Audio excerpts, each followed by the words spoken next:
Hello students, कैसे हैं आप सब लोग। उम्मीद करती हूँ सब अच्छे होंगे और स्वस्थ होंगे। मैं Meena Rana ICT virtual class में आपका स्वागत करती हूँ। स्टूडेंट्स, हम पढ़ रहे हैं क्लास 10th की हिंदी क्षितिज पाठ्य पुस्तिका भाग 2 से पहला जो आपका चैप्टर है सूरदास के पद। तो यहाँ सूरदास के पद हम पढ़ रहे हैं और सूरदास के पद पढ़ने से पहले हम उनके जीवन परिचय और उनके बारे में कुछ जानकारी यहाँ से पढ़ लेते हैं। तो सूरदास जी का जन्म सन 1478 में माना जाता है और एक मान्यता के अनुसार उनका जन्म मथुरा के निकट रुनकता या रेणुका क्षेत्र में हुआ था। तो सूरदास जी ने ये पद लिखा है, ठीक है। इससे पहले इनके जीवन परिचय के बारे में थोड़ा सा जान लेते हैं। तो इनका जन्म 1478 में हुआ था, कहाँ, रुनकता में, ठीक है। और जबकि दूसरी मान्यता, देखिए इनके जन्म के बारे में दो अलग अलग मान्यताएं हैं। दूसरी मान्यता के अनुसार उनका जन्म स्थान दिल्ली के पास सीही माना जाता है, ठीक है। महाप्रभु वल्लभाचार्य के शिष्य सूरदास अष्टचाप के कवियों में सर्वाधिक प्रसिद्ध हैं। वे मथुरा और वृंदावन के बीच गऊ घाट पर रहते थे और श्रीनाथ जी के मंदिर पर में जो है भजन कीर्तन करते थे। सन 1583 में पारसौली में उनका निधन हो गया था। अब यहाँ पर इनकी कुछ प्रमुख ग्रंथों के बारे में बताया गया है। उनके 3 ग्रंथों में से सूरसागर, साहित्य लहरी और सूर सरावली में सूरसागर ही सर्वाधिक लोकप्रिय हुआ है, ठीक है। खेती और पशुपालन वाले भारतीय समाज का दैनिक अंतरंग चित्र और मनुष्य की स्वाभाविक वृत्तियों का चित्रण सूर की कविताओं में मिलता है। सूर ने वात्सल्य और श्रृंगार के श्रेष्ठ कवि माने जाते हैं। कृष्ण और गोपियों का प्रेम सहज मानवीय प्रेम की प्रतिष्ठा करता है। सूर ने मानव प्रेम की गौरव गाथा के माध्यम से सामान्य मनुष्य को हीनता बोध से मुक्त किया, उनमें जीने की ललक पैदा की। उनकी कविता में वज्र भाषा का निखरा हुआ रूप है और वह चली आ रही है लोकगीतों की परंपरा की ही श्रेष्ठ कड़ी है। अब यहाँ पर देखिए सूरसागर के माध्यम से जो आप पद पढ़ने वाले हैं, सूरसागर के भ्रमर गीत में से 4 पद यहाँ पर लिए गए हैं जिनको आपके सिलेबस में दिया गया है। ये कहाँ से लिया गया है? ये लिया गया है सूरसागर से, ठीक है, और सूरसागर के भी भ्रमर गीत से। अब यहाँ पर देखिए कृष्ण ने मथुरा जाने के बाद स्वयं न लौटकर, देखिए जब कृष्ण बड़े हुए गोकुल में वो थे तो वहां से वो मथुरा चले गए कंस से युद्ध करने। लेकिन वहां जाने के बाद गोपियों को ये आशा थी, ये उम्मीद थी कि कृष्ण उनके वहां दोबारा वापस लौट के आएंगे। लेकिन अब कृष्ण ने यहाँ खुद स्वयं न लौट करके बल्कि उद्धव जो कि कृष्ण के मित्र थे उनके पास एक संदेश भेजा था। उद्धव ने निर्गुण ब्रह्मा एवं योग का उपदेश देकर गोपियों की विरह वेदना को शांत करने का प्रयास किया। गोपियां ज्ञान मार्ग के बजाय अब वो क्या कह रही थी? प्रेम मार्ग को पसंद करती थी। उद्धव ने उन्हें समझाना चाहा कि वे जो हैं श्री कृष्ण के प्रेम को छोड़ दें, श्री कृष्ण की याद को छोड़ दें। अब वे जो हैं ब्रह्मा और योग साधना करें, ठीक है। इस कारण उन्हें उद्धव का जो संदेश था वो उनको शुष्क संदेश पसंद नहीं आया। तभी वहां एक भौरा आ पहुंचा। यहीं से भ्रमर गीत का प्रारंभ हुआ। गोपियों ने भ्रमर के बहाने उद्धव पर व्यंग बाण छोड़े। पहले पद में गोपियों की यह शिकायत वाजिब लगती है कि यदि उद्धव कभी स्नेह के धागे से बंधे होते तो वे विरह की वेदना को अनुभूत अवश्य कर पाते, ठीक है। दूसरे पद में गोपियों की यह स्वीकारोक्ति कि उनके मन की जो अभिलाषाएं हैं मन में ही रह गई हैं, कृष्ण के प्रति उनके प्रेम की गहराई को अभिव्यक्त करती हैं। तीसरे पद में वे उद्धव की योग साधना को कड़वी ककड़ी जैसी बताते हैं और अपने एक निष्ठ प्रेम में वो दृढ़ विश्वास प्रकट करती है। और चौथे पद में उद्धव को ताना मारती हैं कि कृष्ण ने अब राजनीति पढ़ ली है। अंत में गोपियों द्वारा उद्धव को क्या कहा गया? उद्धव को राजधर्म, प्रजा का हित याद दिलाए जाने सूरदास की ये लोक धार्मिकता को दर्शाता है। तो यहाँ पर 4 जो हैं पद दिए गए हैं जो कि सूर सागर से लिया गया है, सूर सागर के भ्रमण के। तो जब उद्धव गोपियों के पास पहुंचते हैं और उनसे श्री कृष्ण का ये संदेश पहुंचाते हैं कि वे जो हैं अब योग साधना में लग जाएं, वे कृष्ण को भूल जाएं। तो इस पर जो है गोपियों ने उद्धव पर ही ताना या व्यंग कस दिया। तो चलिए देखते हैं क्या कहा है यहाँ गोपियों ने। पहले पद में देखिए, पहले पद में गोपियों ने कहा, उधो तुम हो अति बड़ भागी, अपरस रहत स्नेह तगाते, नाहिन मन अनुरागी। उधो तुम हो अति बड़ भागी, अपरस रहत स्नेह तगाते, नाहिन मन अनुरागी। पुरइन पात रहत जल भीतर, तारस देह न दागी। ज्यों जल माह तेल की गागरी, बूंद न ताको लागी। प्रीति नदी में पाऊं न बोरियो, दृष्ट न रूप परागी। सूरदास अबला हम भोरी, गुर चाटी जूला पागी। तो प्रथम पद में यहाँ गोपियों ने उद्धव को व्यंग कसते हुए कहा। क्या व्यंग कसा कि उद्धव तुम हो अति बड़ भागी, हे उद्धव तुम बड़े ही भाग्यशाली हो। अपरस रहत स्नेह तगाते, नाहिन मन अनुरागी। पुरइन पात रहत जल भीतर, तारस देह न दागी। हे उद्धव तुम बड़े ही भाग्यशाली हो जो तुम श्री कृष्ण के साथ रहकर भी श्री कृष्ण के प्रेम में नहीं पड़े। पूरे पात, तुम ऐसे हो जैसे जल, जो कमल है वो जल के भीतर रहता है लेकिन उसके पत्तों को पानी जो है उसे छू नहीं सकती है, छू उसको जो है स्पर्श नहीं कर पाती है। पूरे न पात रहत जल भीतर, तारस देह न दागी। ठीक है, तुम उस कमल के पत्ते के समान हो जो पूरे सागर में रहता है, जल में रहता है, लेकिन उस पर जल की बूंद जो है उस पर जो है छींटे भी नहीं पड़ते हैं। आगे कहा, ज्यों जल माह तेल की गागरी, बूंद न ताको लागे। तुम ऐसे हो जैसे तेल की वो जो गगरी है जिसको हम क्या करते हैं, सागर में डाल देते हैं, लेकिन उस पर जो है पानी की एक बूंद भी उस पर जो है प्रभाव नहीं डालती है, उसको गीला नहीं कर सकती है। प्रीति नदी में पाँव न बोरियो, दृष्टि न रूप परागी। सूरदास अबला हम भोरी, गुर चाटी जो लागी।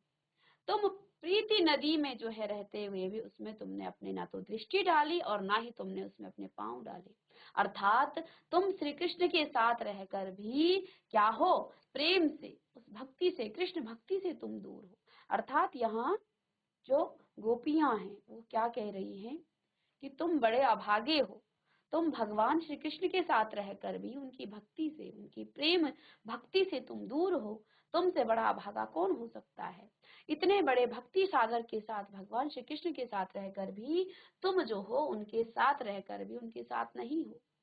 सूरदास अबला हम भोरी, गुर चाटी जो पागी।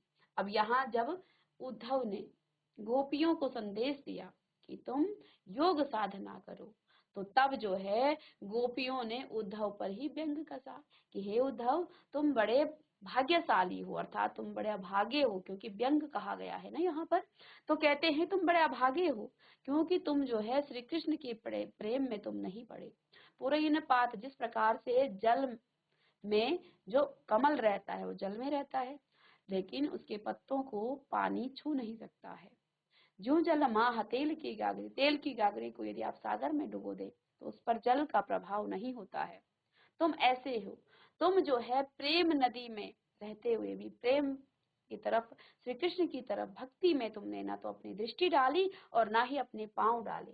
सूरदास अबला हम भोरी, गुर चाटी जो लपाएगी।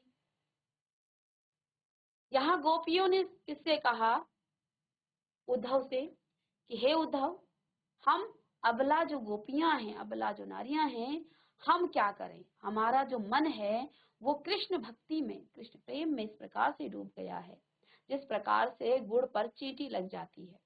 और आपने देखा होगा कई बार उस गुड़ पर लगी हुई वो चींटी जो है मर जाती है लेकिन वो उस गुड़ का से प्रेम नहीं छोड़ती है। तो कहते हैं अब हमारे चाहे प्राण चले जाएं लेकिन हम कृष्ण भक्ति को नहीं छोड़ेंगे, हम योग साधना को नहीं करेंगे। ठीक है। तो पहली पंक्तियों में यहाँ पर गोपियों ने किससे कहा है? उद्धव से क्या कहा? उद्धव तुम हो अति बड़भागी, अब रस रहत स्नेह तगाते, नाहिन मन अनुरागी, पुरैन पात रहत जल भीतर, तारस देह न दागी, ज्यों जल माह तेल की गागरी, बूंद न ताको लागी, प्रीति नदी में पाँव न बोरियो, दृष्टि न रूप परागी, सूरदास अबला हम भोरी, गुड़ चाटी जो पागी। चलिए इसको आप तो देखिए, इसकी जो व्याख्या है, प्रस्तुत पद में गोपियों ने, आप इस प्रकार से लिखेंगे इसे कि प्रस्तुत पद में गोपियों ने उद्धव के ज्ञान मार्ग और योग साधना को नकारते हुए उनकी प्रेम संबंधी उदासीनता को लक्ष्य कर व्यंग किया है। क्या कहा है? और साथ ही भक्ति मार्ग में अपनी आस्था व्यक्त करते हुए कहा है कि हे उद्धव जी, आप बड़े भाग्यशाली हैं जो प्रेम के बंधन में नहीं बंधे हैं और ना आपके मन में किसी के प्रति कोई अनुराग जगा। जिस प्रकार जल में रहने वाले कमल के पत्ते पर एक बूंद नहीं ठहरती और जिस प्रकार तेल की जो गगरी है उसको जल में भिगोने पर उस गगरी, उस पानी की, उस पर जो है पानी की एक बूंद नहीं ठहर पाती है, ठीक उसी प्रकार आप श्री कृष्ण रूपी प्रेम की नदी के साथ रहते हुए भी उसमें स्नान करने की बात तो बहुत दूर, आप पर तो श्री कृष्ण के प्रेम की छींट भी नहीं पड़ी, यानी कि बूंद भी नहीं पड़ी। अतः आप भाग्यशाली नहीं हैं, क्योंकि यहाँ व्यंग कसा है किसने? गोपियों ने। ठीक है, क्योंकि हम तो कृष्ण के प्रेम की नदी में जो है डूबती उतराती रहती हैं। हे उद्धव जी, हमारी दशा तो उस चींटी के समान है जो गुड़ के प्रति जो है आकर्षित होकर वहां जाती है और वहीं पर चिपक जाती है और चाहकर भी अपने को अलग नहीं कर पाती है, अपने अंतिम सांस तक वह उसी पर चिपकी रहती है। अर्थात यहाँ गोपियों का कहने का तात्पर्य यह है कि जो योग साधना और ज्ञान मार्ग का संदेश आप लाए हो, हम चाह कर भी उसको नहीं अपना सकते हैं। और दूसरा व्यंग यहाँ गोपियों ने ये कसा है कि आप बड़े भाग्यशाली हैं, यानी कि उद्धव से ये कहा है कि स्वयं भगवान श्री कृष्ण के साथ रहकर भी, भक्ति सागर के साथ रहकर भी तुम उस भक्ति से, उस प्रेम से दूर हो, तो तुमसे बड़ा कोई अभागा नहीं है। ठीक है, इसीलिए उन्होंने क्या कहा है कि उद्धव तुम हो बड़ भागी। ठीक है, तो उद्धव तुम हो अति बड़भागी, अपरस रहत स्नेह तगाते, नाहिन मन अनुरागी, पुरैन पात रहत जल भीतर, तारस देह न दागी, ज्यों जल माह तेल की गागरी, बूंद न ताको लागे, प्रीति नदी में पाँव न बोरियो, दृष्टि न रूप परागी, सूरदास अबला हम भोरी, गुड़ गुड़ चाटी ज्यों पागी। तो इसका आप यहाँ व्याख्या लिख लेंगे।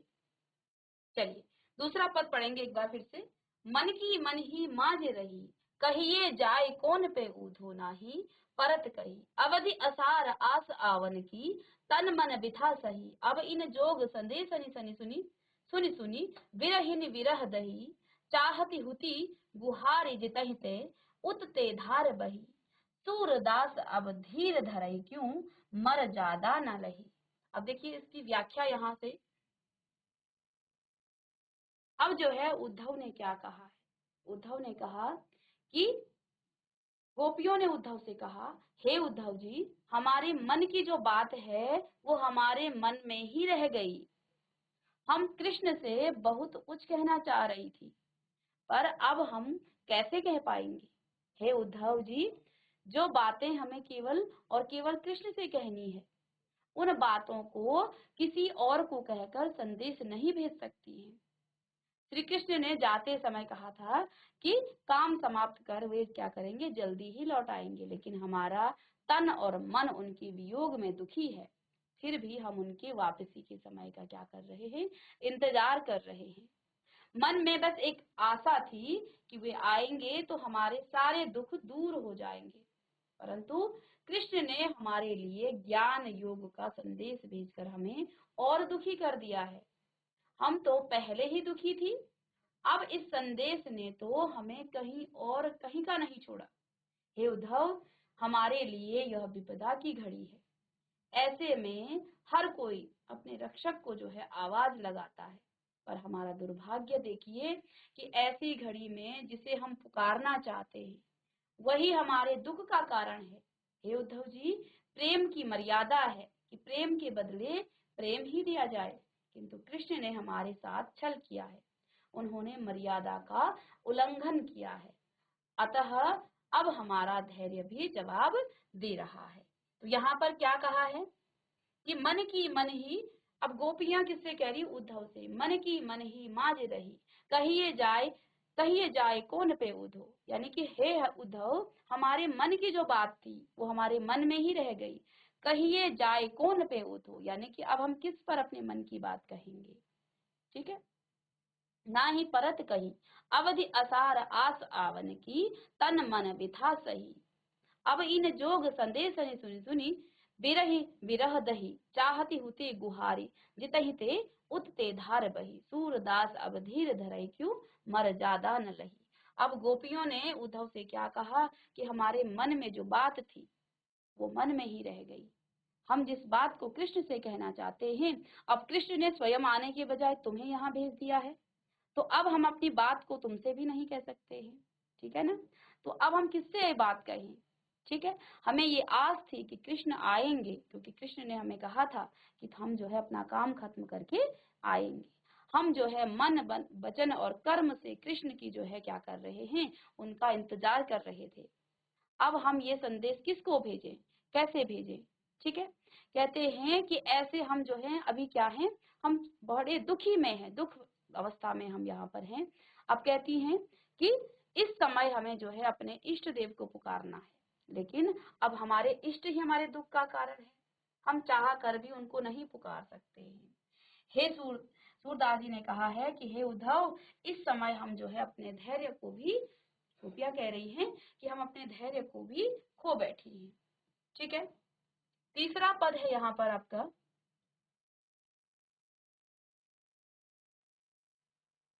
हमारे हरिहारिल की लकड़ी, मन क्रम वचन नंद नंदन और यह दृढ़ करी पकड़ी, जागत सोवत स्वप्न दिवस, निशि कान कान जकरी, सुनत जोग लागत है ऐसो, जू करो ककरी। सुतो व्याधि हमको ले आए, देखी सुनी न करी, यह तो सूरत नहीं ले सौंपो जिनके बन चकरी। अब यहाँ पर उद्धव से गोपियों ने क्या कहा कि कृष्ण हमारे लिए हारिल पक्षी की तरह, क्योंकि हारिल पक्षी जब उड़ता है तो वो अपनी पंजों में क्या करता है, लकड़ी को पकड़े रखता है। ठीक है, और उसको लगता है कि मैं जो हूँ इस लकड़ी के सहारे, मैं जो हूँ उसको आधार अपना लगता है। तो यहाँ पर गोपियों ने क्या कहा कि कृष्ण हमारे लिए हारिल पक्षी की तरह हैं, वो हमारे जीवन का आधार है। हम मन वचन और कर्म से नंद के पुत्र श्री कृष्ण को ही जपते रहते हैं। जागत सोवत स्वप्न दिवस, हम जागते हुए सोते हुए स्वप्न में दिन में रात में कान्हा कान्हा ही पुकारते रहते हैं। सुनत जोग लागत है ऐसो, जू करुई ककरी। अब उद्धव से गोपियों ने कहा, हे उद्धव सुनो, तुम्हारी जो योग साधना का संदेश है वो हमें ऐसा प्रतीत होता है जैसे कड़वी जो ककड़ी होती है ना, वो हमें ऐसा, तुम्हारा जो योग साधना है वो ऐसा प्रतीत हो रहा है।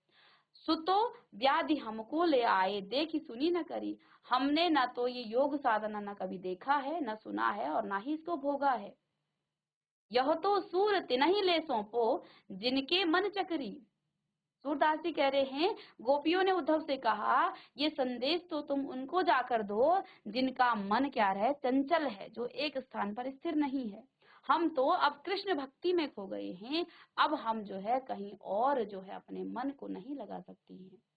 ठीक है, तो हमारे हरि हारिल की लगरी, मन क्रम वचन नंद नंदन उर, यह दृढ़ करी पकड़ी, जागत सोवत स्वप्न दिवस, निशि कान कान जकरी, सुनत जोग जागत है ऐसो, जू करुई ककरी। सुतो व्याधि हमको ले आए, देख सुनी न करी, यह तो सूरत नहीं ले सौंपो जिनके मन चकरी। ठीक है, चलिए।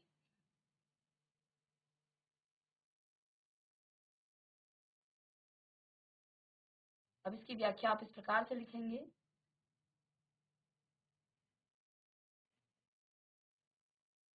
तो यहाँ पर गोपियां कहती हैं कि हे उद्धव, कृष्ण जो हैं हमारे लिए हारिल पक्षी की लकड़ी की तरह।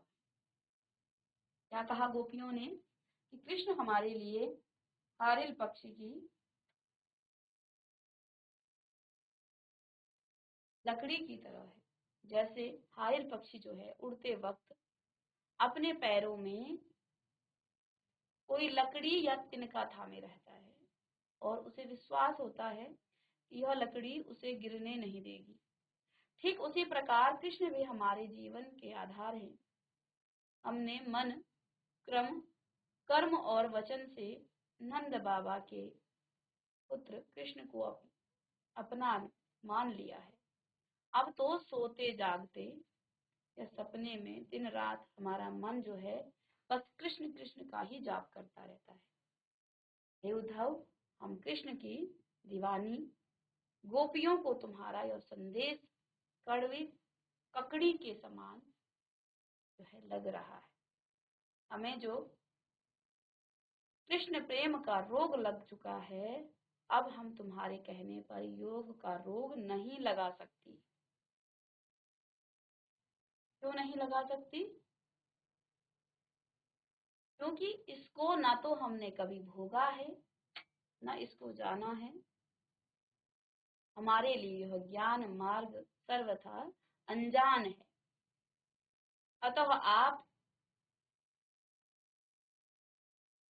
ऐसे लोगों को इनका ज्ञान बांटिए जिनका मन चंचल है, अर्थात जो किसी एक के प्रति आस्थावान नहीं है। ठीक है। यहाँ उधो तुम हो अति बड़ भागी, अपरस रहत स्नेह तगाते, नाहिन मन अनुरागी, पुरैन पात रहत जल भीतर, तारस देह न दागी, जू जल माह तेल की गागरी, बूंद न ताको लागी, प्रीति नदी में पाँव न बोरो, दृष्टि न रूप परागी, सूरदास अबला हम भूरी गुर चाटी जू पागी। और यहाँ पर आपने 3 पदों के अर्थ लिखेंगे। कल की क्लास में इसको और डिटेल में इसको लिखा आपको बताएंगे। ठीक है। और 3 यहाँ पर जो पद हैं उनके अर्थ हमने जाने। ठीक है। नेक्स्ट क्लास में हम इसको फिर से आपको बताएंगे और कैसे आप इसको अपनी नोटबुक में लिखेंगे। प्रॉपर आप अपनी नोटबुक साथ में रखेंगे और इसको हम कल की क्लास में लिखेंगे भी। तो मिलते हैं नेक्स्ट लेक्चर में, तब तक के लिए थैंक यू।